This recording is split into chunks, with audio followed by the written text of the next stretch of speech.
Bueno, estamos hoy con Sergio Simarro. ¿Esto qué es? Esto es una entrevista. Estamos hoy con Sergio Simarro, una persona que tenía muchísimas ganas de entrevistar. Estamos ya en las nuevas instalaciones. Esta va a ser la primera entrevista que hacemos en este formato. Y bueno, una persona que yo llevo siguiendo muchísimo tiempo, que ha pasado por SEO, por analítica, ahora está muy orientado a CRO, tiene un badaje ya con proyectos online, tanto grandes como con grandes empresas, brutal, y vamos a intentar preguntarle y putearle un poquito a ver cómo responde. ¿Qué tal, Sergio? Muy bien, muy bien. Muy bien, ¿ya está? Sí. Es que he hablado mucho No, y te he dejado... Me he quedado pensando, cuando he dicho has pasado por tal, he pensado, he pasado hasta por el Internet 3.0. Es verdad. Joder, chaval, eso ya no se hace. Buen tip. ¿Cuánto tiempo hace que nos conocemos? Pues desde esa época seguramente, 4 o 5 2013 años. por ahí, o- sí. 5 años. 5 años. Ujú. Además es de aquí, está aquí al lado ahora mismo, en la provincia de Alicante. Y nada, vamos a empezar con las preguntas.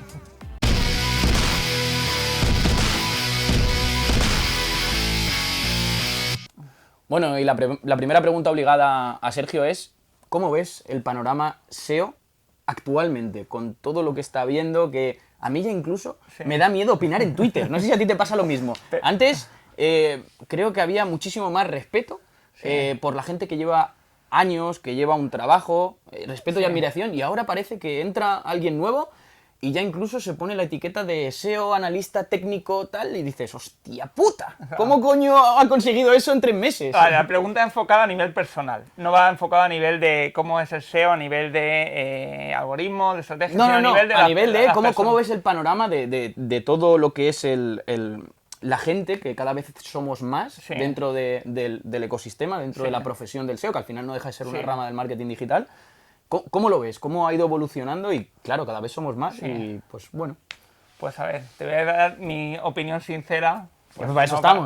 para eso estamos. Para mí no es un problema de SEO, lo que voy a contar, sino es un problema de digital en general. Yo creo que nos hemos venido bastante arriba, ¿vale? Porque, y es mi opinión, ¿eh? Y cada uno que diga lo que quiera, que critique lo que quiera, que es un país libre. Creo que nos creemos estrellas. O sea, nos creemos el equivalente a Cristiano Ronaldo en SEO, en social media, en SEM, Cristiano Ronaldo, el Messi, ¿vale? Habrá gente que se lo habrá planteado el decir, hostia, si yo en vez de ser SEO jugase a fútbol sería Modric, ¿vale? Por ejemplo, sería Balón de Oro porque es que he posicionado ese micronicho y está súper de moda, ¿vale? Entonces, realmente, fuera de nosotros no nos conoce absolutamente nadie. O sea, verdad. mi madre no te conoce a ti, por ejemplo, Sí. y sí que conocen la tele pues a todos los que salen en el Sálvame o en los programas del cotilleo. Entonces, a ver, yo creo que realmente tenemos un trabajo que es muy chulo porque tenemos una gran cantidad de información, una gran cantidad de interacción, tenemos mucha cercanía entre la gente, que a lo mejor en otras profesiones no tiene esa cercanía, es decir, un médico, un abogado, un médico, por ejemplo, conoce a la gente de su hospital y a lo mejor va a congresos una vez al año y conoce un médico que está, yo qué sé, en Gran Canaria, en La Coruña, etcétera. Pero no es como nosotros que tenemos una interacción constante con mucha gente, yo qué sé, nosotros tú y yo estamos cerca, pero ¿cuántas veces viene alguien, oye, que voy a Alicante, quedas a comer? Hay gente, se ha quedado gente en mi casa a dormir, me he quedado en casa de otros. Entonces, es algo muy bueno, ¿vale? Entonces, pero aparte de lo que iba a decir, que ya me he liado, aparte de todo esto, no somos nadie, somos gente con un trabajo normal, que por suerte tenemos un trabajo que estamos en un entorno que más o menos podemos considerar que estamos por encima de la media a nivel de sueldos, está chulo, trabajamos con marcas, tenemos la oportunidad de ir a congresos y demás, pero más allá de eso, las estrellas son esas personas que se dedican a lo nuestro y que ya no trabajan. Es decir, si hay alguien que con 30 años o con 35 o 40 ya no trabaja, esa es mi estrella. Yo quiero ser esa persona. O sea, yo no quiero trabajar, regalo todo. Pues lo habrá, pero no estará hablando en ningún sitio, ¿vale? Entonces, yo lo que creo de alguna manera es que de cualquiera hoy en día se puede aprender, da igual que lleves 10 años o incluso 25 años posicionando, como mucha gente dice, cuando no existían los buscadores, más de 25 años posicionando, pues no sé dónde lo posicionaría. Sí, que da igual. Ya, o sea, sí, que realmente de alguna manera pues lo que tenemos que tratar es seguir aprendiendo, porque ahora también os digo una cosa, si ahora de aquí a 2 años, si ahora dejamos de trabajar y despertamos de aquí a 2 años, por ejemplo, pues seguramente no estaréis en la misma igualdad de condiciones que estás ahora mismo, ¿vale? Porque tienes que estar constantemente leyendo y demás. Entonces, por resumir, ¿qué dices? Sobre cómo ves el sector, pues yo creo que nos falta un poquito de humildad. Exacto, ¿vale? te iba a preguntar justo eso, si crees que hace falta humildad Sí. y compañerismo, De- en este sentido. Compañerismo yo creo que lo hay, porque también hay que entender una cosa. Ya, pero se contradice también una cosa con la otra No, al final, ¿no? no, porque al final, a ver, no podemos ser amigos todos de todos. Es decir, Pero sí compañeros. Sí, compañeros, respetar, opinar abiertamente. También hay que tener claro que muchas veces las comunicaciones digitales, llámese WhatsApp, llámese email, llámese Twitter, por ejemplo, no me estás viendo la cara. No es lo mismo que yo te diga gilipollas, ¿vale? Aquí ahora, tío, qué gilipollas que eres, ¿qué tal? ¿Vale? Que te diga, qué gilipollas por Twitter y dices, oye, perdona, ¿qué me estás diciendo? Entonces, eso también da lugar a muchas más interpretaciones y en ocasiones el lugar fácil de cojo el teléfono o, oye, ¿te has molestado? Respondemos y nos venimos más arriba. Sí. Parece como hay que demostrar quién tiene más razón que la otra persona y eso realmente para mí no lleva a ningún sitio. Exacto. Es más, no sé, yo al final me he dado cuenta, a lo mejor por la edad, ¿no? Pues ya soy mayor, ya debería jubilarme ya, de hecho. Sí, ¿ya te vas a jubilar? No, que va, Ahí ojalá. digo, entonces estás dentro de las estrellas. Que va, ni mucho menos. Al final te das cuenta que ese tiempo que dedicas a batallar realmente no te está aportando ningún beneficio. Absolutamente Porque nada. uno, ni haces nada constructivo, ni de cara a un cliente estás aportando nada. Un cliente no quiere gente polémica, o sea, quiere gente que curra. Cuando te contratan a ti, te contratan porque trabajas, porque les ayudas, no porque tienen más razón. O sea, la más razón solo tiene una persona que es el presidente o la presidenta de cada empresa. Ese sí que tiene, o esa, la razón máxima. El resto podemos opinar. Entonces, Estoy ese de acuerdo sería- contigo ese sería mi resumen. en casi la totalidad. Es raro, ¿eh? Pero estoy de acuerdo contigo en casi la totalidad ¿Sí? de todo. ¿Por qué? ¿Por qué lo dices eso? No digo que es raro que esté de acuerdo siempre con alguien, pero en lo que acabas de decir estoy totalmente de acuerdo. Y bueno, y también yo creo que bajo mi punto de vista, Sí. creo que también se generan demasiadas envidias entre unos y otros en vez de decir, oye, pues yo quiero aprender de esta persona, esta también te puede aportar algo, esta también, da igual la edad que tenga, da igual cómo sea, da igual cómo vista, Ya. da igual todo, que como que ponemos ahí y decimos, "Tío, la gente con la que me quiero juntar tiene que ser así, así, así, así, si este hace esto, pues le puedo tomar un poco de envidia, manía, llámale". Claro. Yo también veo eso dentro del sector y es algo que tenemos que limar y tenemos que Claro. eliminar porque Pero es bueno para todos. Claro, a ver, es un problema también de mi punto de vista, ¿eh? De la sociedad, porque de alguna forma, a ver, cada uno tenemos una personalidad. Es decir, el que es gracioso tiene esa gracia natural. Sí. El que es elegante tiene una elegancia natural. La persona que es a lo mejor más empática le sale naturalmente. Entonces, ¿qué ocurre? En una sociedad donde al final tu círculo de interacción es reducido, ¿vale? De hecho, hay estudios que las sociedades, que me estoy leyendo un libro, leo libros de papel, ¿sabes? Claro. Que las sociedades prehistóricas se comunicaban, o sea, su círculo era hasta unas 150 personas, ¿vale? Entonces, en nuestra vida normal, si no tuviéramos este tipo de profesión, nos rodearíamos de a lo mejor unas 150 personas, ¿vale? O 200 las que sea. Hoy en día, pues gracias a esa exposición digital, tú, por ejemplo, ¿tú cuántos followers tienes en tu canal de YouTube? Ese que haces esto. No me acuerdo, pero creo que a día de hoy 13.000, creo. 13.000, ¿vale? 13.000. Es decir, hay 13.000 fans aquí de Luis Villanueva que lo estáis viendo y podéis opinar lo que queráis de él. Entonces, ¿qué ocurre? ¿Vale? Con eso, que de alguna manera, ¿vale? O sea, la gente ve cosas a mayor escala, ¿vale? Pero no conoce cómo ha llegado la persona o no conoce a esa persona realmente cómo es. Es decir, ve la parte que se transmite o que transmitimos, pero no sabe esa persona cómo es en su día a día, lo que le ha costado llegar hasta ahí, Exacto. ¿vale? Porque también es cierto, una cosa que siempre hablamos, ¿vale? Por poner un ejemplo muy concreto, a nivel de las charlas, cuando vas a un congreso, ¿vale? Qué guay que has salido a dar una charla, ya está ahí 45 minutos, la gente le gusta lo que cuenta, o le ha hecho gracia, o otras veces simplemente dice, pues hablas bien, ¿vale? Cada uno tiene su opinión. Y otras veces dicen, Y vaya otras veces mierda. dicen, vaya mierda. Con el curro que te ha llevado, Claro, llegar hasta ahí. Eso lo has repetido ya, eso lo has copiado de John Mueller, eso no sé qué, no sé cuánto, ¿vale? Pero claro, lo que no se entiende es el trabajo que hay por detrás, que hoy en día una charla, cualquiera de nosotros que ya llevamos muchas hechas, las preparas en mucho menos tiempo que cuando empezaste. Exacto. Que por las charlas, en mi caso, yo no sé el tuyo, pero yo cobro 0 euros. O sea, igual, yo no he cobrado nada por ninguna charla. 0 euros. Entonces, las primeras charlas, yo me acuerdo cuando daba una charla de 45 minutos, a mí me llevaban 2 días de 24 horas de trabajo. Es decir, unas 40-48 horas tener una charla. Sí. ¿Eso qué significa? Que aparte de todo tu trabajo que tenías que hacer, tenías que preparar esa charla, más los nervios que pasabas y demás. Y el no dormir. El no dormir, o sea, un montón de cosas. Entonces, ¿qué ocurre? Que hoy en día te encuentras, porque yo eso lo hablamos con más personas, a gente que se le ofrece eso. Lo primero es, ya, pero es que si no pagan. Y lo segundo, es que yo no tengo tiempo, es que, claro, entonces, por ahí qué pasar. Es decir, para que te salgan abdominales, six packs, tienes que hacer abdominales. No es de repente vas a la playa y te quitas la camiseta. Pues eso es un poco el trámite. Hay otra gente que dice, mira, yo no quiero esa exposición y yo me dedico a hacer mis proyectos, me hago mis cosas y nadie me ve ni demás. Y esa gente no lo conoce tampoco nadie, pero esa persona tiene su triunfo, ¿vale? De alguna manera, a nivel económico, pero no tiene esa fama. Pero lo que yo creo que ocurre hoy en día es que eso, que te fijas en yo quiero ser como este, ¿vale? Ves la parte buena, pero no ves toda la responsabilidad de la empresa, los que tenéis empresa, toda la responsabilidad que lleva tener una empresa, donde en ocasiones no puedes dedicarte 100% a lo que es el trabajo que nos gusta, sino que tienes que hacer un montón de gestión de personal. Sí, que lo hablamos en su día. Claro, un montón de cosas de ese tipo. Entonces, yo qué sé, pues todo tiene su parte positiva y su parte negativa y hay que aceptarlo de forma global. Y esto que acabas de decir me da pie a la siguiente pregunta.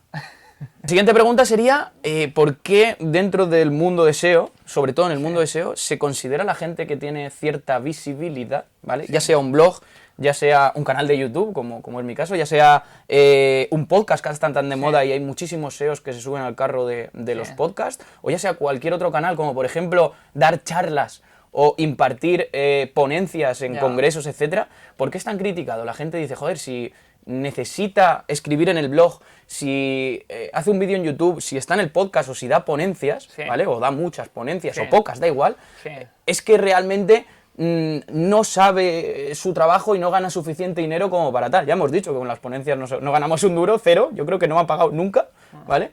Y bueno, ahí te la dejo la pregunta, puteante. Pero, no, ni mucho menos. ¿Pero a ti te ha pasado?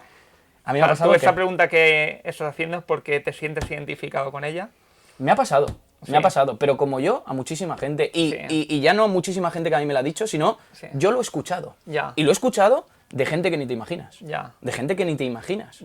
¿Vale? No puedo mencionar nombres, pero de gente que ni te imaginas, que llevan muchísimos años en esto y yo les admiro y merecen un respeto cuanto menos. O sea, cuidado. A ver, hay cada... Y cuando te he hablado también de esto, es libros incluso. Hay gente que escribe libros, y muchos. Claro. A ver, cada uno elige al final sus canales, ¿no? de promoción. Entonces sí que es cierto también que tenemos que entender que hoy en día hay unos canales de promoción que no están tan asentados como estaban, por ejemplo, hace 10 años. Es decir, ahora que hablamos antes, la moda de nuevo, el resurgimiento del podcast. Exacto. Pero el resurgimiento, no el nuevo. O sea, el podcast es más viejo. O sea, lo más viejo es el podcast y el email. Que el email ha vuelto a resurgir el año pasado. ¿Vale? Entonces, es como la moda vintage. Pero ¿qué ocurre? Cuando a lo mejor empezamos hace 15 años, ¿vale? Por poner o 12 años, los recursos que habían de autopromoción eran, por ejemplo, te hablo en España, no había congresos, había uno, ¿vale? Y otro que trajo una vez al Rand Fishkin, que yo no sabía ni quién era, ¿vale? Y trabajaba eso. ¿Quién es Rand Fishkin? Ni idea, no sabía ni quién era, ¿vale? Había para hacerse blogs y ya está. ¿Vale? Pero además blogs que o te lo montaban o estaba Blogger que estaba empezando, pero no había nivel de... No era como Medium que te lo montas enseguida o como redes sociales que publicas. O sea, todo como más rudimentario. Incluso hasta para grabar un vídeo, ¿vale? YouTube surgió luego. Entonces, no te podías plantear me grabo un vídeo y lo subo porque ¿lo subo dónde? Lo tenías que alojar tú. Es decir, no había plataformas como hay ahora. Entonces, ¿qué ocurre? También han evolucionado las formas de promoción, ¿vale? Entonces, es cierto que a lo mejor gente que lleva menos tiempo utiliza más eso porque es lo más nuevo, ¿vale? Al igual que nosotros hace 15 años utilizamos los blogs porque era lo que había en ese momento, era nuevo y todo el mundo le daba por escribir con un blog. ¿Qué ocurre? Que todas esas cosas requieren tiempo. Exacto. O sea, requieren tiempo y luego requiere darte cuenta tú mismo que estás aportando algo. No significa que lo que escribas sea mejor o peor. Tiempo o dinero. Claro. De gente si que te lo ayude escriben. a... No que te lo Como la escriban, Rosa sino... Quintana, que le escribió el libro. Y entonces, ¿qué ocurre? Que tú al final creo que también, cuando pasa un tiempo, o sea, cuando hay algo nuevo, tú lo adoptas, ¿vale? Pues venga, voy a hacer un podcast. Pero a lo mejor cuando llevas un año grabando podcast, habrá gente que se lo seguirá manteniendo en toda su carrera y habrá gente que dirá, realmente no me gusta hacer podcast, porque o no me gusta escucharme, o me consume mucho tiempo, o me parece un rollo, o porque no me renta, o por lo que sea. Entonces, se van desprendiendo. Con lo cual, esta charla, si la volvemos a tener aquí a 10 años, estaremos hablando de otras cosas que van ocurriendo. Entonces, relacionado con lo que dices, ¿qué ocurre? Que a día de hoy hay tantos canales de exposición, ¿vale? No es como antes un blog, sino que hay tantos que al final te ven gente de diferentes lugares.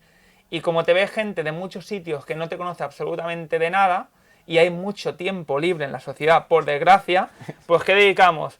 Mira lo que habla. Ay, ahora, es que no tendrá trabajo, es que no sé qué. Habrá gente que no tendrá trabajo y querrá buscarlo, ¿vale? Pero como el que pone anuncios en el periódico de busco casa de alquiler, ¿vale? O el que va por las Y lo hará bien, porque por lo menos se mueve. Claro, para conseguirlo. O el que va por las empresas, oye, mira, me he quedado sin trabajo, puedo trabajar de lo que quiera, me ofrezco, ¿vale? Pero esa persona es proactiva. En este caso habrá quien realmente necesita conseguir más clientes y, oye, adopta las tecnologías para hacerlo. ¿No tiene trabajo? Pues no lo sé, pero está haciendo por tener más trabajo. Sí. Y en otras ocasiones lo que quieres es mantener, y también una cosa muy importante, que es nosotros, cuando les contamos las cosas a los clientes, ¿vale? Y esto, si me escucháis los clientes míos, sabéis que es verdad, ¿vale? O por lo menos yo lo pienso así. ¿Cómo te diriges a la cámara? No siempre... Mira, me estoy poniendo las pilas.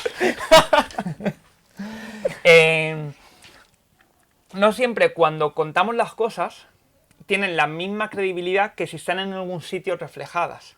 ¿Vale? Entonces, el que en un libro aparezca escrito, en el que en un blog lo ha dicho tal, es una manera de mostrarlo. ¿Cuántas ocasiones decimos algo y dices, a ver si puedes encontrar algún sitio donde lo ponga? Y tú al final, ¿vale? Tú le transmites tu sabiduría, pero es una fuente que lo tiene escrito. Esa fuente podemos ser nosotros mismos. Es decir, tú si tienes un blog y te has hecho tu análisis de Mobile First y lo has contado, le dices, mira, yo te he recopilado toda esa información en un artículo que he publicado. Y si lo acabas con un caso de éxito, de puta claro, madre. entonces, real, tú lo hayas aplicado. Real. Entonces, en ocasiones también lo que hacemos es ese tipo de promoción, no es promoción, sino de transmisión para de alguna manera dejar credibilidad de lo que... O sea, reforzar la idea que estamos contando. Porque creo que las personas somos así, que no nos creemos cosas hasta que no las vemos y vernos los que te la cuenten, sino que tú veas un sitio y la veas escrita.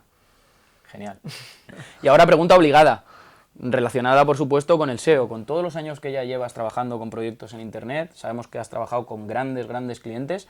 He trabajado de todo, ¿eh? Y sí, sigo trabajando de todo. Bueno, pero es muy interesante, sobre todo yo creo que para toda la gente que nos vea, porque información de cómo llevar proyectos más pequeños tienes más, y es más accesible en internet. Sí. Quizá proyectos más grandes y tal es más complicado encontrar esa información en internet. ¿Cómo enfocas tú un proyecto de gran envergadura? Ya sea, podemos definir un proyecto grande por la marca que tiene, o incluso por todo lo que conlleva número de URLs, etc. Sí. A ver, a mí para llevar un proyecto grande, como tú dices, o sea, son cosas que no se aprenden en ningún sitio, ¿vale? Porque no son cosas de SEO, sino son cosas de llevar un proyecto más que nada. Es decir, las cosas que le acabas aplicando a un proyecto grande son las que le aplicas a cualquier tipo de proyecto. Pero te encuentras con que tienes muchos más recursos de los que tú podrías imaginar para otro sitio, pero menos tracción en ocasiones de las que te podrías imaginar. Es decir, cambiar algo te cuesta demasiado. Entonces, y tiempo, ¿no?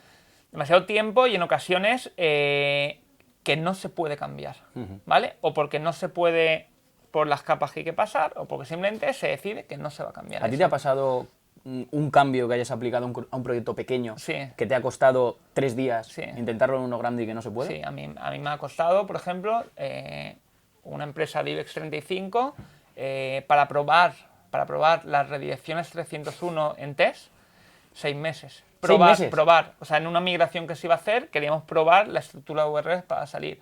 6 meses para tenerlas implementadas. Cuando sabemos que en un proyecto pequeño subes el htaccess Y fuera. Y fuera. O sea que... Entonces, creo que se dilata todo mucho, ¿vale? A eso no quiere decir ni que sea mejor ni peor. Entonces, relacionado con tu pregunta, para mí lo principal es identificar los equipos que van a trabajar y por dónde puedes tirar en el proyecto, ¿vale? Porque en ocasiones, sí, todos a nivel de auditoría tenemos un montón de cosas que son críticas, pero claro, si algo no lo voy a tener de aquí a 6 meses, no te interesa. No ¿vale? me interesa. Luego, por ejemplo, entra mucho en juego el saber gestionar el trabajo con las personas, porque puedes chocar con muchos departamentos que son más poderosos que el departamento para el que estás trabajando, ¿vale? Y eso parece a lo mejor como un Juego de Tronos, pero es la realidad. Entonces, tienes que saber. Y luego la documentación, ¿vale? Documentación no en el sentido de que las cosas estén bien explicadas, sino tú justificar cada cosa que haces, cuándo lo has hecho, porque, ¿vale? En el momento en que salga algo mal, eso es como en la guerra, que el último que se agacha es el que matan, ¿vale? Es así.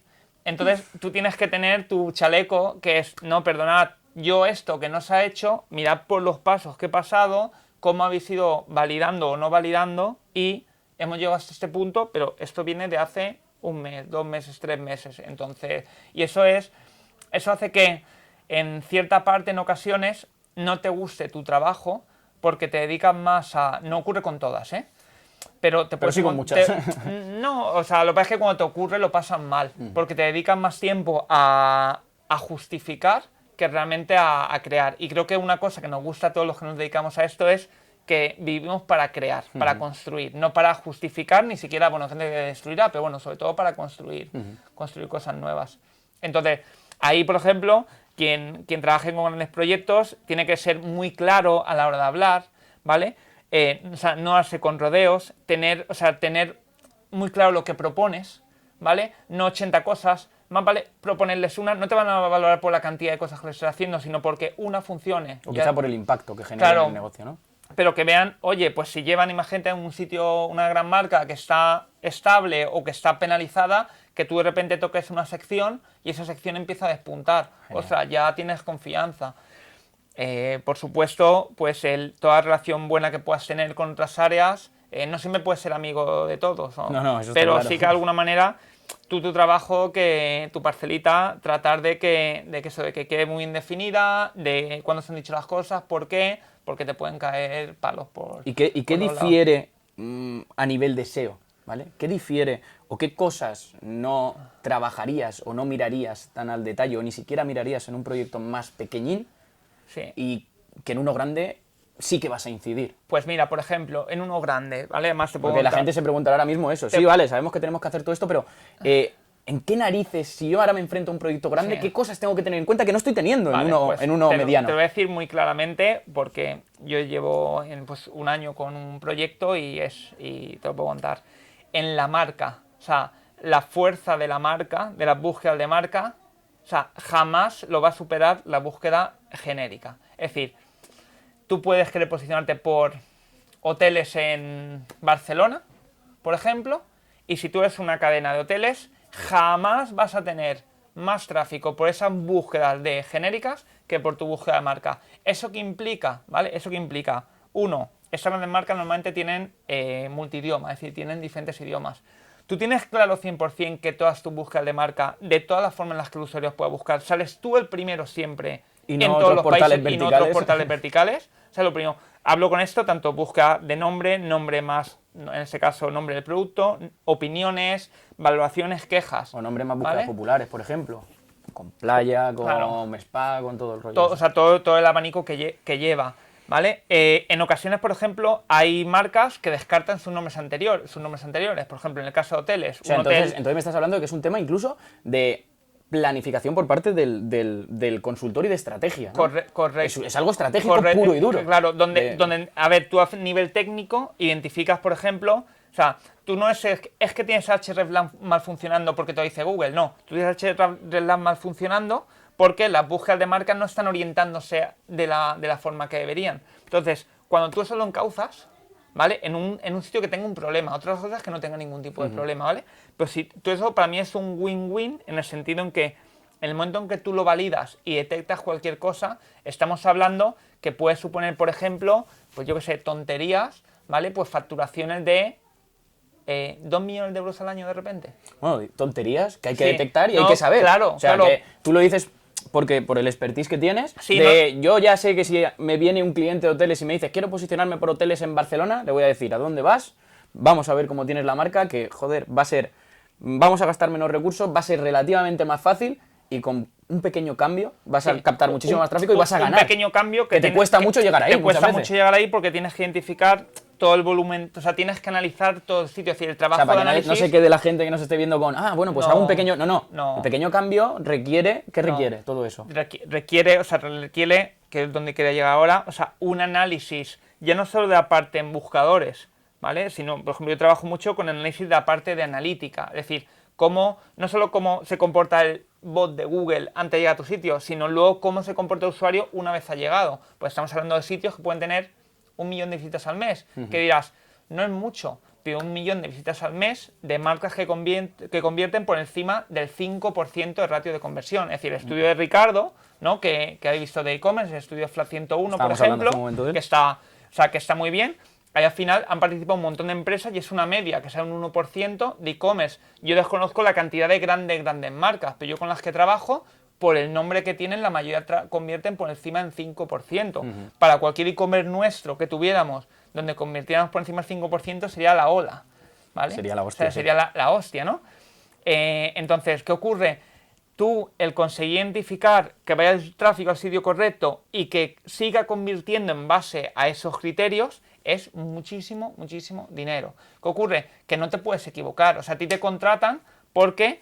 Claro, de igual forma que haces un pequeño cambio claro. y empieza a entrar dinero, Sí. por así, si ese cambio está mal ejecutado, puedes perder dinero Es también. que es un pequeño cambio que implica que tú conozcas el negocio, que conozcas la tecnología, porque tú vas a tener que trabajar con los equipos de desarrollo.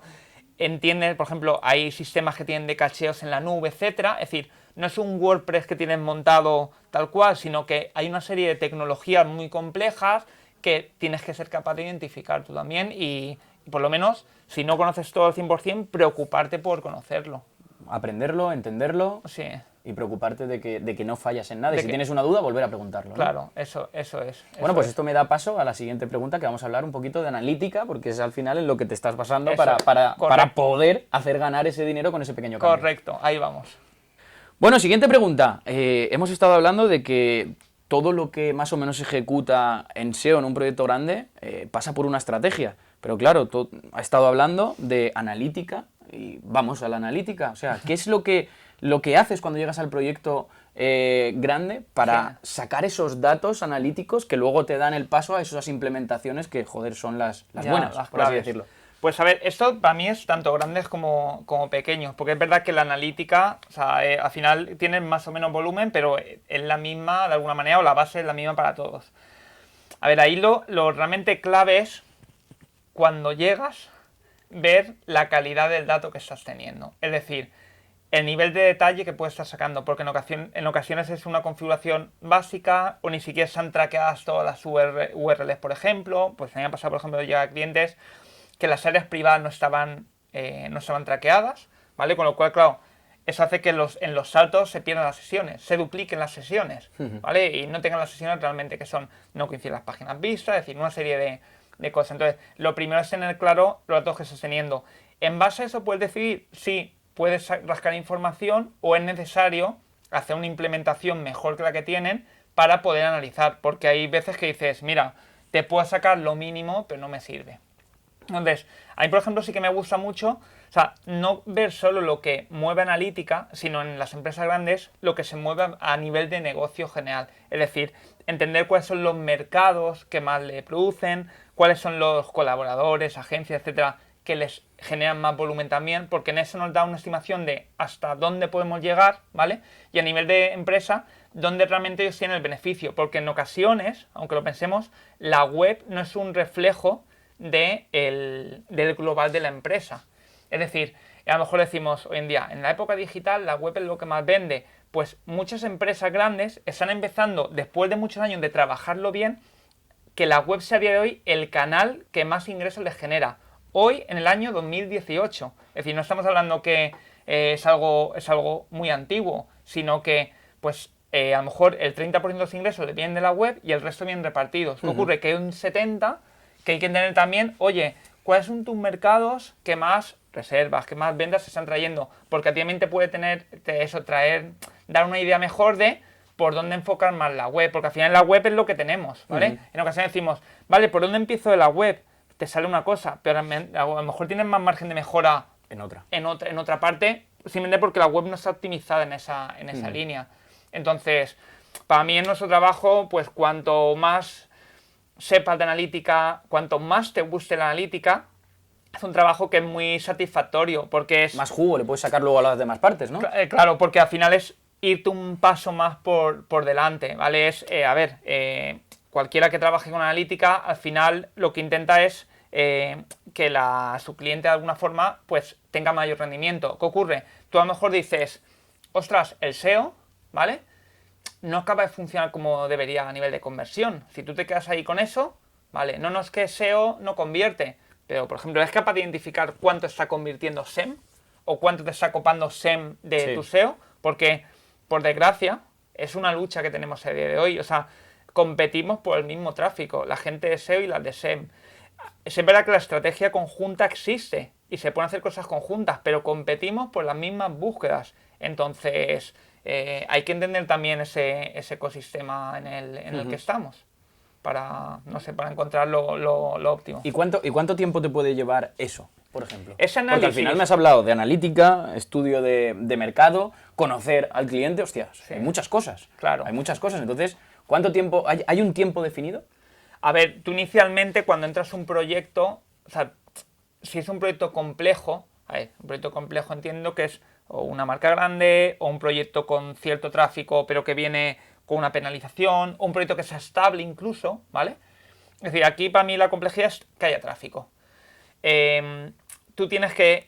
Ojo, la complejidad es que haya tráfico. Claro, la complejidad, claro, pero te dice, en un proyecto que no tiene tráfico, todo lo que propongas... Siempre ¿vale? va a mejorar. Claro, te dices, ¿por dónde empiezo? Pues lo que te sea más fácil de implementar. ¿Qué haces? 10 posts, ¿vale? Pues 10 posts, porque sabes que, oye, le va a tener un tráfico que actualmente no tiene. ¿Que implementar el Canonical te cuesta? Pues no pasa nada, lo hacemos el mes que viene, no tienes tráfico, ¿vale?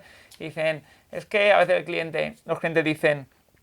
Es que esto ahora, dices, pero es igual si no tienes tráfico, si no estamos vendiendo nada, si esto está empezando, entonces 1 menos 1 es lo mismo de alguna manera. Entonces, claro, complejidad es que tienes tráfico porque ya tienes una base que tienes que analizar y no tienes que perder, eso no lo olvidemos tampoco, o sea que siempre podemos ir a peor, ¿vale? Siempre podemos liar alguna, entonces lo que se trata sobre todo es de entrar con confianza, con lo cual, tiempo de análisis, pues...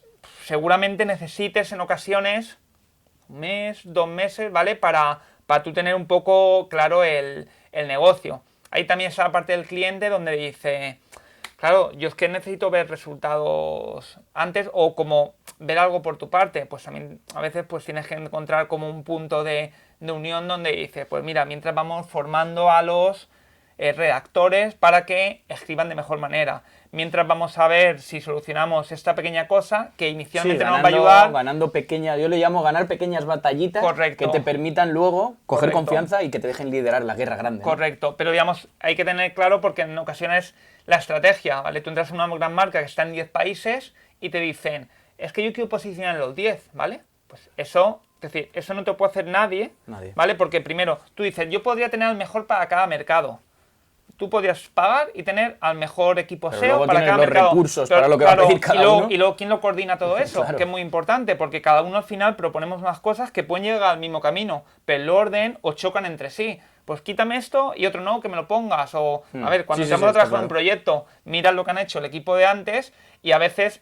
te sabe mal, pero dices, mira, yo es que no trabajo de esta manera. Y no quiere decir que esté mal. No, pero simplemente yo no trabajo por la razón que sea, ¿vale? Porque consideras que no es prioritario, porque no ayuda, porque en tu experiencia no te ha funcionado, etcétera, etcétera, ¿vale? Por ejemplo, los logs, ¿vale? No, es... Vamos a hablar ahora de los logs, venga, que le ha gustado. Yo trabajo con logs. los logs, como te has dicho, es lo de las primeras cosas que había o sea, cuando no había analítica, bueno, había analítica de herramientas como WStats, que se basaban en logs, es decir, la información que mostraban. Entonces, para mí es una herramienta para una fase, a lo mejor aquí me busco enemigos, pero para una fase donde haya una deficiencia en el proyecto. Es decir, en un proyecto donde haya un problema de rastreo, ¿vale?, identificado o no identificado, por en ocasiones lo que tenemos, está claro que es necesario para entender por dónde está yendo exactamente, dónde está destinando más recursos, dónde está encontrando cosas que tú a lo mejor con una herramienta de rastreo habitual no estás encontrando, ¿vale? También puede ser. Pero en un proyecto donde, que a veces no nos encontraremos, donde tienes tanto que abarcar, ¿vale?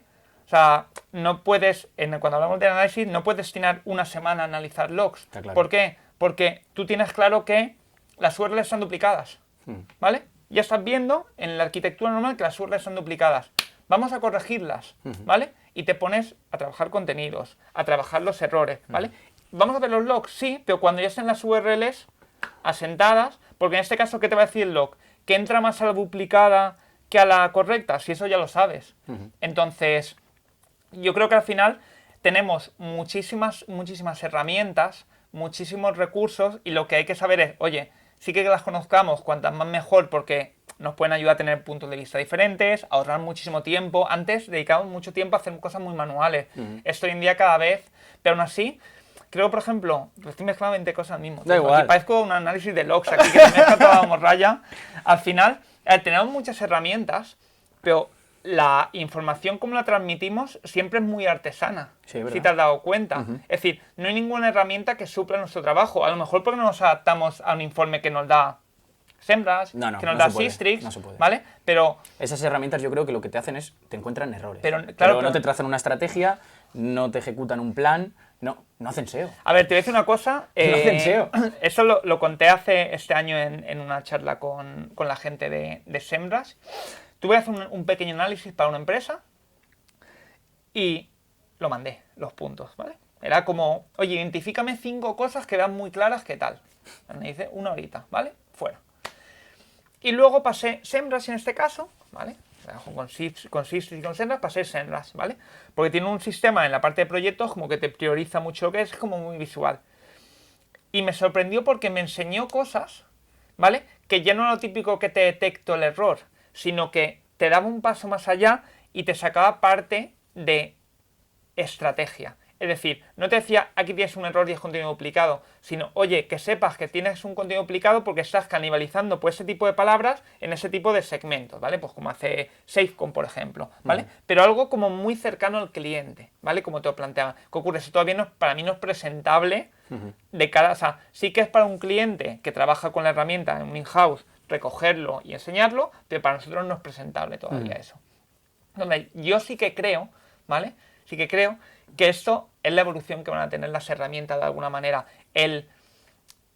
Con todo el tema de inteligencia artificial, de machine learning, etcétera, ¿vale? El identificar cosas que están muy estandarizadas, porque lo pensemos que tú y yo que no, hay cosas que sí que son muy claras y sí que van a poder hacer esa presentación en un porcentaje que ahora ni nos imaginamos.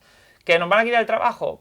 Pues no, a ver, si nos pagan lo mismo y nos quitan el trabajo, perfecto, ¿vale? No lo sé, pero sí que es cierto que a mí me sorprende ya que este tipo de herramientas te sacan información mucho más cercana a lo que hacemos nosotros que simplemente pues por ejemplo, un Screaming Frog. Error, no error, le falta esto, eso no te lo da. Screaming Frog no te da más, pero hay otras que sí que están empezando a dar ya ese punto. Pero al final te detectan errores y te dicen lo que tú dices, al final lo que yo creo que me has dicho es la consecuencia y lo que ellos piensan que se debería hacer en la mayoría de casos, pero no han tenido en cuenta lo que tú has hablado durante todo el rato, el impacto de negocio, el estudio, por dónde tiene que ir, cuál es la trazabilidad, la estrategia. Estacionalidad del cliente. O sea, a mí que me digas que tengo en estas URLs 5 o 6 titles o alts mal, sí, pues me da igual porque a lo mejor mi volumen de negocio ahí es el 0,01% del total y tú me lo estás marcando en rojo. Sí.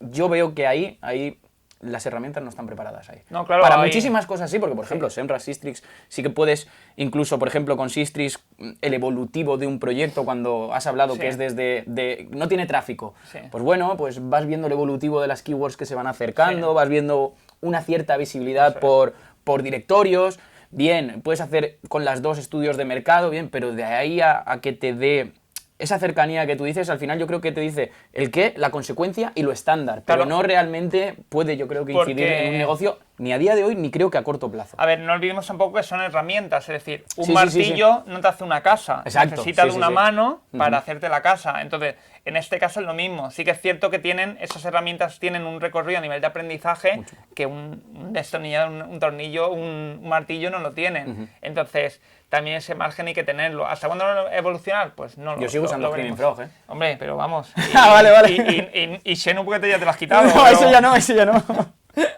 ¿Cuál es la herramienta más antigua que utilizas? Uf, yo creo que Screaming Frog, yo creo. La más Xenu no la uso. No. No, ¿y tú? Yo tenía otra antes que la Screaming Frog, que era G6 Crawler, Hostia, ni idea. que era de cuando Xenu estaban Xenu y G6 Crawler, pero ya tampoco. Yo Xenu sí utilizo- que la usé en su día, pero ya yo creo que hace Sí. 3-4 Hay años que no la toco. Hay gente que la utiliza entonces. La más antigua que utilizamos es Excel. te lo digo. Bueno, claro, es verdad, es verdad, es verdad, es verdad, es verdad. Excel, sí, Y hay señor. gente que Internet Explorer todavía. No, yo ahí no he llegado, ahí no he llegado, ahí no he llegado. Bueno, pues ahora, con lo que ha salido nuevo. Excel es un pilar básico. Excel- Bueno, o Spreadsheet ahora como, sí. como se está poniendo de moda. Lo que pasa es que Spreadsheet, como tiene la limitación de datos, Sí, Excel siempre será Excel. Excel y PowerPoint. O sea, deberían formarnos más PowerPoint. en... Sí, es verdad, claro. A las porque presentaciones, porque es lo que verdad, es verdad, presentas, es verdad, Claro, es lo que que presentas a totalmente. un cliente tiene que estar presentable y a veces ves... de hecho, ves cada hoy cosa. he hecho un entregable para un cliente Sí. en un PowerPoint que Sí. tiraba datos de un Excel. O sea, así que Muy bien. Lo Eso que- deberías enseñármelo ahora, a ver cómo está hecho. ahora te lo enseño. Muy bien. Siguiente pregunta. Cro. Ahora mismo has pasado por SEO, analítica, proyectos de todo tipo y ahora estás muy enfocado a Cro con Magnificro. ¿Lo he dicho bien? Magnificro. La página está muy chula, os recomiendo que entréis. Está en mantenimiento. Sí, muy bien. Está ahí, muy bien. que te creías que me ibas a pillar, ¿eh? Yo estaba pensando, mira qué cabrón. No. Está en mantenimiento, o sea que si queréis entrar... Es que tengo trabajo, entonces no verdad. puedo ni dar charlas, ni escribir artículos, ni claro. Esto lo hace la gente que le falta trabajo. Es verdad, es verdad, es verdad. Pues vamos, nos va a hablar ahora de, primero, de por qué ha escogido ahora trabajar de Cro, creo que me lo Sí. puedo imaginar, y qué conlleva este trabajo, porque creo que también lleva parte de UX, ¿no? El Cro. Sí. Entonces explícanos un poco todo este trabajo y por qué has hecho ese movimiento del SEO Analytical Cro. Vale, antes de empezar, me interesa tu opinión dices, yo tengo mi opinión de por qué te has metido ahí. Quiero conocerla. Mi opinión, yo creo que te has metido ahí porque has estado trabajando muchos años en SEO, has estado trabajando muchos años en la analítica, Sí. tienes un conocimiento muy alto tanto de SEO como de analítica, yo te lo estoy diciendo sinceramente, y creo que tú estás viendo que donde tú puedes aportar incluso más es en este apartado de UX y Cro, que aparte supongo que te divertirá mucho más, porque a lo mejor aplicar esos cambios no tienes que pelear tanto como con otras Son cosas. otro tipo de peleas. Exacto, Sí. son otro tipo de peleas. Y porque desde ese punto de Cro, y teniendo los conocimientos de SEO y tal, puedes incluso ver lo que están haciendo de SEO y tal y corregir. O sea, digamos que estás haciendo la parte final más visible, más bonita, más divertida, Sí. pero aparte, con tu experiencia, puedes ir controlando a los que están haciendo SEO y analítica y decir, cuidado con esto, o quiero que me muestres esto para yo poder hacer esto. Ya. Esa es mi opinión. Por ahí van los tiros. Me Me querías pillar otra vez, ¿eh? Mira, a ver, realmente viene de mucho, mucho tiempo atrás, porque cuando yo empecé, no había casi analítica, o sea, no había herramientas. Entonces, una manera de justificar el trabajo tuyo era, con las pocas herramientas que había, ¿vale? Pues ver cuántos pedidos se conseguían gracias a ti, etcétera. No quedarte solo en el tráfico, ¿vale? Porque ¿qué ocurre? En ese momento, el tráfico era siempre creciente, ¿vale? Estamos hablando de, en el 2002, por ejemplo, cada año había más tráfico. Es como ahora el móvil se ha estandarizado, pero claro, la métrica es que tenemos cada año más tráfico móvil, no es un logro tuyo, es una evolución del mercado. Entonces, en ese momento ocurría lo mismo, cada año había más gente que utilizaba internet, con lo cual los sitios que ya estaban ahí cada vez tenían más visitas. Entonces, yo me di cuenta muy pronto que de alguna manera yo tenía que ser capaz no de justificar de que el SEO traía más visitas, sino de que el SEO de alguna manera tenía unas métricas en cuanto que en aquella época podías ver páginas vistas o pedidos si lo tenías configurado, lo podías ver eso de alguna manera, ¿vale? Entonces, digamos, yo desde el principio trabajaba mucho con analítica, desde el primer momento siempre. Entonces, ¿qué ocurre? Que a medida que sigues trabajando, cuando hacías las propuestas de vamos a cambiar una página, ¿vale? ¿Qué tienes que tener en cuenta a nivel SEO? Yo trabajaba también desde el principio mucho con mockups, ¿vale? Con wireframes y demás, es decir, hacías propuestas de diseño. En ese momento no había una figura en la mayoría de empresas específica de UX, es decir, el puesto de UX es, de mi punto de vista, no que no existiera, pero ese nombre como tal es más nuevo que el de SEO, por ejemplo, ¿vale? Sí que ha habido gente que siempre ha dedicado a creación de productos, pero el nombre de experiencia de usuario como tal es algo relativamente posterior. A lo mejor me equivoco, pero es lo que yo creo. Entonces, ¿qué ocurre? Que de alguna manera también ligaba desde el principio lo que es esa presentación visual de cómo debería ser. Ahí ¿qué ocurre? Que tienes que tener argumentos para justificar por qué lo que le propones es mejor. Porque no vas a solo decir, imagínate, es que te voy a meter aquí un tochaco de texto, ¿vale? Que lo hemos visto todos, un tocho de texto de arriba, porque en el SEO las 50 primeras palabras o las 100 primeras palabras ha dicho el Matt Katz en su momento que no sé qué. Claro, eso puede estar muy bien, pero visualmente no es atractivo. Entonces tienes que generar recursos como elementos en un sitio, elementos ocultos, interacciones, etcétera, etcétera. Entonces, pero ahora me estás hablando de UX. Te estoy hablando sí, pero del proceso de cómo has dicho, cómo te has llegado a meter ahí. Entonces, como que yo desde hace muchísimo tiempo, o sea, eso lo he trabajado conjuntamente con SEO, es decir, parte de analítica y parte de experiencia de usuario. ¿Qué ocurre? Cuando llega o se estandariza Google Analytics, claro, se abren un universo de posibilidades que hasta entonces no es que no existieran, pero se hacen accesibles para la empresa mediana hacia abajo, ¿vale? Que antes había herramientas de pago, ¿vale? Estaba Omnitour, por ejemplo, que valían un dinero y estaban en muy pocas empresas. Entonces, a partir de ese momento tienes mucho más acceso a información. Entonces, yo al final me encuentro que lo que venía haciendo lo podía cruzar con ventas en todos los clientes ya. Ventas, formularios, etcétera. Entonces, me preocupo de hacer propuestas que creo que únicamente no les van a generar tráfico, sino que les van a generar más ventas.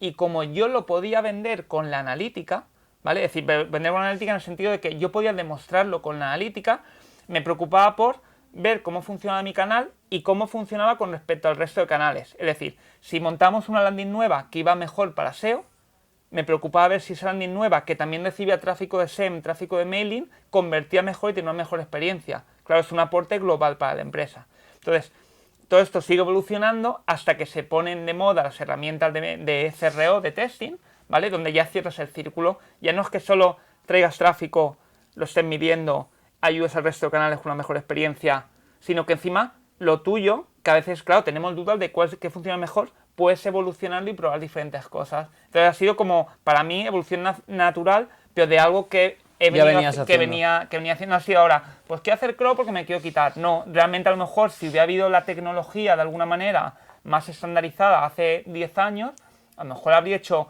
más específico de eso. Pero vamos, o sea, yo te puedo decir, o sea, si me pongo a sacar cosas, o sea, yo tengo propuesta de wireframes del 2004, pues, como serían muy válidas para un 2018.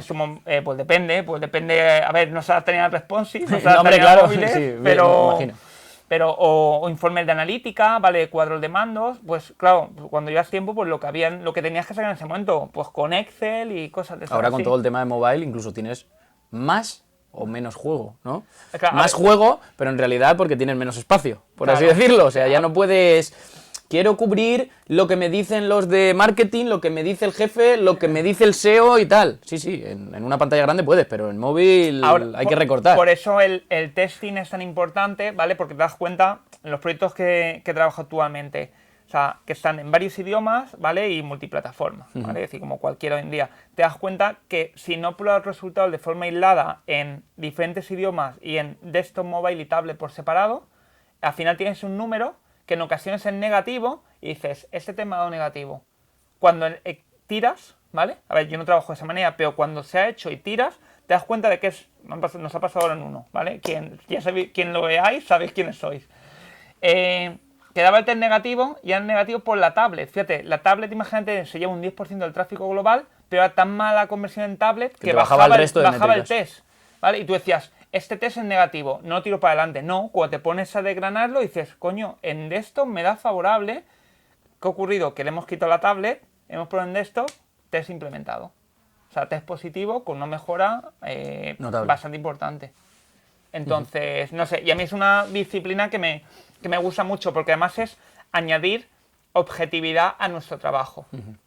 No es, mira, te propongo hacer esto, sino, tú dices que esto va a funcionar, vale, perfecto, vamos a probarlo, modelas la forma como se hace, lo pones a funcionar y en ocasiones, unas veces gana uno, gana otro. Al final lo que interesa es que gane el negocio. Es decir, que el negocio cada vez pues facture más, pero es una disciplina que es engañosa en el sentido, cuando leemos datos de mejora la conversión un 5%, o sea, en un proyecto con tráfico grande, tú vas a rascar de un 6 a 6,4 después de un año trabajando, es decir, 0,4 más después de un año. ¿Qué ocurre? Si la empresa factura 50 millones de euros, calcula la facturación que supone eso. Mucho. Entonces, vamos, cuando leemos artículos de cambié el botón y mejoró la conversión un 300%. Sí, pero no hay que olvidar que esas conversiones grandes son de donde estás al paso siguiente, ¿vale? Es decir, el objetivo que le estás dando. Tú dices, por ejemplo, mejora la conversión un 300%, ¿vale? Con esos botones sociales. Sí, has pasado de tener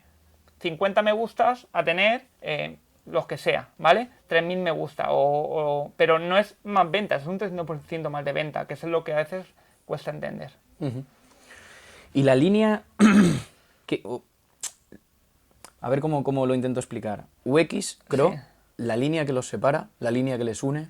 ¿Cómo lo ves tú? Porque yo lo veo que van muy unidos bajo mi punto de vista, pero también hay una separación. Porque creo que UX, digamos que es comodidad bajo mi punto de vista, ¿vale? Yo no soy experto en UX, ni lo trabajo. ¿Este es UX? No lo sé. Ese no. Ese no. Depende, a lo mejor depende para quién, ¿no? Para 10 minutos es UX, para a lo mejor 4 horas no. Yo lo veo como, no comodidad, sino al final que el usuario se encuentre a gusto dentro de tu página, que encuentre todo fácil, una navegabilidad cómoda, etcétera. Sí. Y el CRO es como que tienes que persuadir su compra, digamos que ya entra un poco otros temas que no es solo la comodidad, porque el estar cómodo no te hace ganar una venta, ¿no? Sí. Entonces, pregunto, bajo mi ignorancia, ¿vale? Entre comillas. A ver, desde mi punto de vista, el CRO o CRO, ¿vale? Es una disciplina, o sea, que contempla muchas fases, ¿vale? Donde una de las fases que contempla es mejora de la experiencia de usuario. Es decir, CRO, o sea, en CRO, en la fase de analítica cualitativa o cuantitativa se detectan una serie de mejoras y es los responsables de UX en ocasiones quien tienen que dar respuesta a cómo se propone eso. Es decir, tú puedes ser muy bueno en analítica detectando dónde están los problemas, pero tú ser un cafre a nivel de presentación visual al usuario. Y al revés, el de UX puede ser muy bueno haciendo interacciones, pero tú le dices, vamos a mejorar esta web y te cambia 20.000 cosas, pero no está encontrando realmente el problema donde está, que es lo que ocurre. Entonces, para mí son disciplinas igual que el SEO, ¿vale? O sea, no podemos obviar tampoco que tú puedes hacer un trabajo SEO donde necesitas contenido, necesitas una serie de cosas y viene el UX y te dice, todos esos textos te los quito porque no me aportan nada o lo que sea. Entonces, son disciplinas que para mí trabajan conjuntamente. ¿Qué he hecho yo en falta? ¿Vale? Que tú dices, ¿dónde está esa línea? Que al final yo creo que debería haber equipos que trabajen mucho más coordinados y dejarnos de un lado el SEO, esto tal, sino equipos que trabajen por mejora del performance del proyecto. Porque en ocasiones le puede hacer falta SEO, pero en ocasiones, o sea, lo que decía, una gran marca, ¿vale? Por mucho tráfico, por mucho que mejoren SEO, si tú le mejoras la conversión de 5 a 5,4, o O sea, con eso paga el deseo, la analítica, tu verdad. coche, mi coche, las oficinas, o sea, todo está pagado. Y con esto contestamos a la pregunta que me había hecho por Instagram Juan Fran Berbejal, que me había hecho una pregunta que luego te diré que lo acabas de contestar ahora mismo. El coche que se paga. No. Decía que esto de la unicanalidad, que por qué no todos los canales, que hay algunos que tienen más importancia que otros y Claro. que tú darías respuesta eficiente a esa pregunta. Última pregunta, otro escenario para terminar, y la última pregunta, como no podía ser de otra forma, es ¿cómo es un día a día en la vida de Sergio Simarro? Pues me levanto muy temprano. Me imagino que te levantas. Para ayudar a mi buena mamá, como decía Marco. No, me levanto bastante temprano. Porque ¿Hora? ¿Hora? Pues mira, me suelo levantar sobre las 6 de la mañana, A poner las calles, las pones tú. sí, pero como tenga que entregar algo, quiera entregarlo para luego tener tiempo por la tarde, ¿vale? Puedo levantarme hasta las 5 de la mañana, ¿vale? Pero vamos, que... ¿Y a qué hora te acuestas entonces? Pues yo qué sé, pues depende, a las 10, a las 11, a las 12, más o menos. No duermo 8 horas, también te lo digo. Pero no por trabajo, sino porque, yo qué sé, pues, si nos vamos a morir algún día, entonces hay que aprovechar el tiempo. Ya tendremos tiempo de dormir, ¿no? Claro. Entonces me levanto, desayuno, bueno, trabajo un rato, son las horas donde más aprovecho el trabajo, la primera hora, y saco los perros. Yo me encanta, tengo 2 perros. Tienes 2. Sí, y paseo los perros, me pongo a trabajar, almuerzo, como. Por la tarde, pues, ahora en verano intento acabar pronto. En invierno intento acabar pronto. En invierno, a ver, yo tengo los horarios condicionados a la salida de los perros, es decir, en invierno, los que tengáis perros lo sabréis, en invierno a las 5 de la tarde, 5 y media de noche, Sí. con lo cual los saco antes y a lo mejor a las 4 o 4 y media si fuera con ellos. Luego ven un rato trabajando o hago deporte o lo que sea. Truquito. Aprovecho el rato de sacar los perros para hacer las llamadas por teléfono. Ah, Eso bueno. mis clientes lo saben, que siempre digo, luego tengo a partir de las 5, a partir de las 6, y es porque el rato de pasear los perros aprovecho para gente que tengo que llamar o lo que sea. Entonces, y nada, hacer deporte cuando puedo, me gusta mucho hacer deporte, y es que tampoco, mi vida es muy, muy tranquila, o sea, no tengo ninguna vida así... No tienes ninguna manía especial, por así decirlo. No, comer, beber, pues hacer cosas con gente, vamos, cosas normales de la mayoría del mundo. Bueno, pues y ahora te voy a hacer unas preguntas que me han dejado aquí en las redes sociales. La primera, que me pregunta Carlos Estevez, de Internet República, me Hola, dice, hola, Carlos. pregúntale si puede responder todas las preguntas sin hacer ni un chiste. Venga, creo Eso que- casi lo he respetado. Sí, casi lo he respetado. Casi. Deberías terminar todo con un chiste, con ¿no? un chiste, eso, Vale. eso es. Y luego me pregunta Juan Fran Berbejal que echa de menos una visión del SEO relacionada con el resto de canales de marketing. Sí. Que creo que es lo que he comentado antes, que Sí. ya lo habías dicho tú. Sí, a ver, bueno, pues si quieres por responderle Sí. específicamente. A ver, ahí lo que es cierto, en ocasiones creo que en los proyectos SEO se deposita demasiada responsabilidad. Es decir, el SEO es lo que me va a salvar el negocio y eso no ocurre a día de hoy. O sea, eso ocurría antes cuando tú era relativamente sencillo posicionar y de repente conseguías mucho tráfico. Hoy en día un proyecto nuevo que empieza a tener cierto tráfico orgánico, te puede pasar un año perfectamente. Un año para tráfico, no un año para vender. Entonces, en ocasiones como, venga, vamos a recuperar la vida. Los proyectos penalizados, por ejemplo, el SEO es muy complicado devolverle el tráfico que tenía antes si ha sido penalizado, porque posiblemente, como se dice, no se lo merecía. Entonces, no es que restablezco la penalización y me quedo donde estaba antes, sino que tienes que volver a construir para ir y mejorar lo que tenías antes. Entonces, tienes que interaccionar mucho en otros canales para entender, oye, como decía, ¿por qué el tráfico de SEM te está quitando tanto tráfico? Bueno, pues porque Google te mete 4 anuncios arriba Sí. y en una búsqueda como zapatillas Axis, cuando has visto los 4 primeros de SEM, con mucho miras uno más de orgánico y dices, ya está, si ya es la misma zapatilla y hay 5 euros de diferencia. Y como te O sea, pase que tienes 4 de AdWords y 3 o 4 de local, ya te mueres. Claro, claro. El orgánico ya Claro, estás claro. número 1. La pregunta es, ¿por qué hace año y medio estaba número 1 y ahora sigo estando en número 1, pero no tengo las mismas visitas? yo Hostias, puedo ¿por qué ha hablar cambiado en todo mis eso? clientes, por ejemplo, yo hace 2 años, yo solo hablé con ellos de que estamos perdiendo aproximadamente un 20% del tráfico, estando igual que el año anterior. Pues imagínate o sea, ahora. que para cosas donde no crece, es decir, no todos los sectores, si vendes, imagínate algo que se pone de moda, pues claro, tienes más tráfico, pero es nuevo, pero si es algo que neumáticos, ¿vale? Y se venden los mismos neumáticos el año pasado que el que viene y todo, en las búsquedas son las que hay. O sea que... Me queda una pregunta, ¿vale? Porque no podemos abordar todas, que es... MJ Cachón me pregunta... MJ, ¿qué tal?